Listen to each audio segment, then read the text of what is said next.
Hello guys, मेरा नाम इशिता है और आज के वीडियो में मैं आप सबसे पहले आपसे एक सवाल पूछना चाहती हूँ कि कभी आपने ये सोचा है कि लाइक पोएम्स में ऐसी क्या क्वालिटी होती है जो कि उन्हें पोएम्स बनाती है। Like what is it about a poem that helps us recognise कि हाँ, ये एक पोएम है।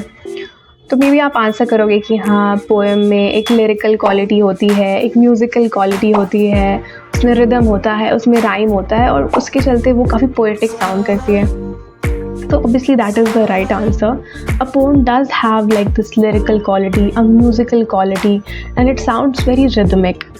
तो ये रिदम, ये म्यूज़िकल क्वालिटी आती कैसे है? तो उसमें कुछ टेक्निकलिटीज़ होती हैं, वही टेक्निकलिटीज़ मैं आपसे आज डिस्कस करना चाहती हूँ। So today's topic is a bit technical and there might be a lot of literature students जिनको ये सब ऑब्वियसली पहले से ही आता होगा, बट स्टिल बहुत ज़्यादा कन्फ्यूजन होती है ये सब चीज़ें समझने में। आई नो, क्योंकि मुझे भी होती थी। एंड जो लिटरेचर स्टूडेंट्स नहीं भी हैं, I mean for any general people out there, उनके लिए भी ये टॉपिक बहुत इंटरेस्टिंग होगा because it will help them understand कि पोएम ऐसे ही वैक्यूम में नहीं लिखते हैं। मतलब उसमें भी काफ़ी ज़्यादा साइंस होता है, काफ़ी काफ़ी मशक्क़त करनी पड़ती है एक पोएम लिखने में। एंड सालों से, सेंचुरीज़ ने, काफ़ी सारे पोइट्स ने ये सारे मेथड्स यूज़ करके ऐसे मेमोरेबल पोएम्स लिखे हैं जो कि हमारे लाइफ का हिस्सा बन चुके हैं आज। And so even if you are like a general in the sense like if you're not technically if you're not officially a student of literature, even then you are surrounded by poems all the time, especially आजकल तो Instagram पे and social media पे like everybody is expressing themselves and everybody feels this urge every now and then to write poems in various occasions of our life all of us feel like writing a poem.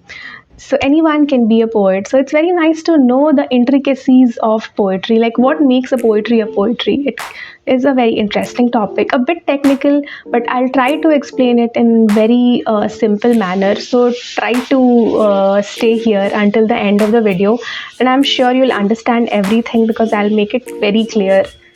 So yeah, without any further ado, now I'll just start the video.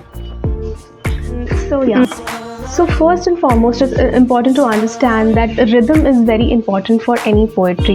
Like rhythm ज़रूरी ही use होता है किसी भी poem में, because rhythm के बिना वो quality ही नहीं आ सकती है। वो लिरिकल क्वालिटी एक रिदम से ही आती है। बट वो रिदम क्रिएट कैसे होता है? That rhythm is created by the usage of stressed and unstressed syllable in poem. And you know what a syllable is? A syllable is like a unit of sound. And उस तरीके से ही sounds को, words को use किया जाता है जिससे कि एक लिरिकल क्वालिटी क्रिएट हो। और वो लिरिकल क्वालिटी कैसे क्रिएट होती है? मतलब जब हम एक स्ट्रेस्ड और अनस्ट्रेस्ड सिलेबल को साथ में यूज़ करते हैं तब एक म्यूज़िकल या लिरिकल टाइप की क्वालिटी आ जाती है। तो अनस्ट्रेस्ड और स्ट्रेस सिलेबल होता क्या है? तो अनस्ट्रेस सिलेबल्स वो साउंड्स होते हैं जो कि मतलब जिनके ऊपर ज़्यादा दबाव लगाकर हम नहीं बोलते हैं, जो कि मतलब बिना दबाव लगाए ही कुछ वर्ड्स जो हम बोलते हैं उन्हें हम अनस्ट्रेस्ड कहते हैं। और स्ट्रेस्ड वो कहते हैं जिन वर्ड्स पे हम थोड़ा दबाव डाल के बोलते हैं, उन्हें स्ट्रेस सिलेबल कहते हैं। तो जब स्ट्रेस्ड और अनस्ट्रेस्ड का कॉम्बिनेशन बनता है तो वो एक पोएम को रिदम देता है और इनको रिप्रेजेंट भी किया जाता है सिंबल से। तो यू जो है, इससे हम अनस्ट्रेस्ड सिलेबल को रिप्रेजेंट करते हैं, and this slash or this accent sign is used to represent stress syllables. And in a lot of places you will find कि लाइन के ऊपर, किसी पोएम के ऊपर ये सारे सिम्बल्स बने होते हैं, ये स्लैश एंड ऐसे यू, कि कौन सा सिलेबल पे, कौन से वर्ड पे हमें ज़ोर डालना है और कौन से वर्ड पे ज़ोर नहीं डालना है।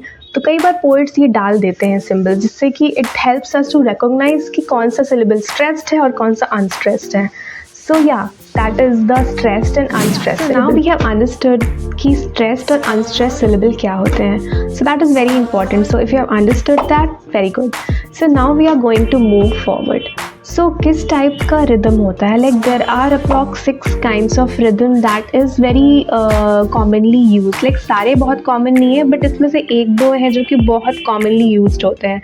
So it's like a series of stressed और unstressed syllable. एक specific combination में जब stressed unstressed को use किया जाता है तो ये various types of unit of rhythm बन जाते हैं और इस unit of rhythm को हम foot कहते हैं, which I'll explain to you in just a second. So the first one is I am. and an iamb is created by the combination of an unstressed and a stressed syllable. So जब एक unstressed और एक stressed syllable को एक साथ use किया जाता है तो उसे iamb कहते हैं. Like for example, shall I compare thee to a summer's day? So that is an iambic pentameter. And pentameter क्या होता है? I'll explain it to you later on. The number 2 would be trochee. A trochee is created by the usage of a stressed and an unstressed syllable together, and this together is known as a foot. Number 3 would be anapest. An anapest is created by a combination of two unstressed syllable and a stressed syllable. So it is like this: unstressed, unstressed, and stressed. Number 4 is dactyl. Dactyl is created by one stressed syllable followed by two unstressed syllables. So it goes like stressed, unstressed, unstressed. Number 5 is spondy. A spondy is fairly uncommon, and it is created by the usage of two stressed syllables, like stressed, stressed. That is a spondy. Number 6 is ferrous. A ferrous is created by two unstressed syllables, like unstressed, unstressed. So spondy and ferrous are fairly uncommon, and the most common one is iamb, and it is almost used everywhere. Like Shakespeare also used iambs a lot. So this one combination of like iamb, like a one unstressed and a stressed syllable together, it is called a foot. And poems में क्या होता है कि ऐसे बहुत सारे foots use किए जाते हैं किसी एक लाइन में. लाइक कितना यूनिट यूज़ हो रहा है, लाइक अगर 1 यूनिट यूज़ हो रहा है तो उसे मोनोमीटर कहते हैं. 2 फुट यूज़ हो रहा है तो उसे डायमीटर कहते हैं. 3 हो रहा है तो उसे ट्राईमीटर कहते हैं. 4 हो रहा है तो उसे टेट्रा कहते हैं. एंड अगर 5 यूज़ हो रहा है तो उसे पेंटामीटर कहते हैं. सो या that is how foot is used.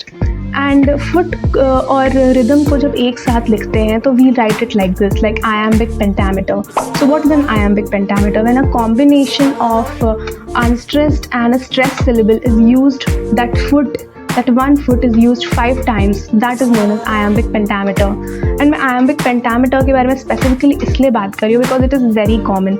Like most of the Shakespearean plays are written in iambic pentameter, and most of the great poems, most commonly used meter is iambic pentameter. So yeah, I think I have explained what I wanted to explain in this particular video. I mean obviously ये topic बहुत complicated है and काफ़ी detail में जाके मैं explain कर सकती हूँ.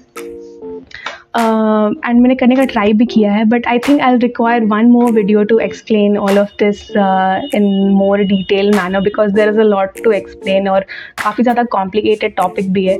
तो टुडे आई ट्राइड कि बहुत ज़्यादा कॉम्प्लिकेटेड मैं ना कर दूं और थोड़ा बहुत ही बस इंट्रोड्यूस करूं ताकि at least people get interested in this topic and those who are confused in this topic उनको कुछ क्लैरिटी मिल जाए. So yeah I think that would be it for today from my side and I will see you very soon in some other video.